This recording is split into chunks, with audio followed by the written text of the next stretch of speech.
বস্তাটা দাও। ওই ছেলেকে কত করে বলুন আজকে হাটবার, আজকে তোমার শুনেছ হাটে গেলে তোমার 5 পয়সা দরতে মাল বিক্রি করে দিচ্ছ। সেই লাশের ছেলেকে হাটে বসতে লজ্জা লাগে। ধরো মা খাবার খোলা হয়ে গেছে, আব্বাকে এসে খেয়ে নিতে বলো। ও গো চলো যেটি খেয়ে লাও গা। দেখতে পাচ্ছি ভ্যান সাজাছি, ভ্যান সাজাও তারপর তো খাবো। এমনিতে দুটি বেজে গেছে, কখন খাবার কখন যে যাবো। তুমিও তো খেয়ে নাও না, ও বাড়ি আসলে আমাকে বুঝে বলছি। থাক তো, খার বুঝে বলতে হবে না, যা ইচ্ছা করবে একটা। আব্বা ভাই চলে এসছে। আসেন আসেন রাজপুত্তর, আপনার লাগি খাবার খুলে থই দিছে, আপনি খাবারটা খেয়ে আমাদের সবাইকে উদ্ধার করুন। তোর পায়ে ভোট টেম্পার লোক কেন বলতো? সবসময় খিস খিস করলে ভালো লাগে। আপা ওইরকমই চাচাটি খেয়ে নিবি। বাবু হেঁটে আসলি যে, গাড়ি কই? গাড়িটা বন্ধ দিয়ে দিছি। বন্ধক দিয়ে দিছে মানে? বন্ধক দিয়ে টাকা কি করিস তুই?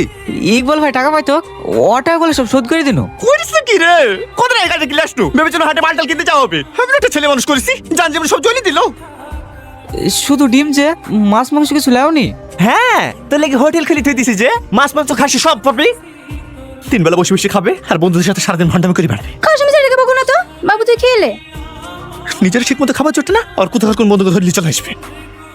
মা আব্বাকে চুপ করতে বলো, না হলে না রে কি তুই আমাকে মারবি? লে মার লে মার। কামই না। বাবু বাবু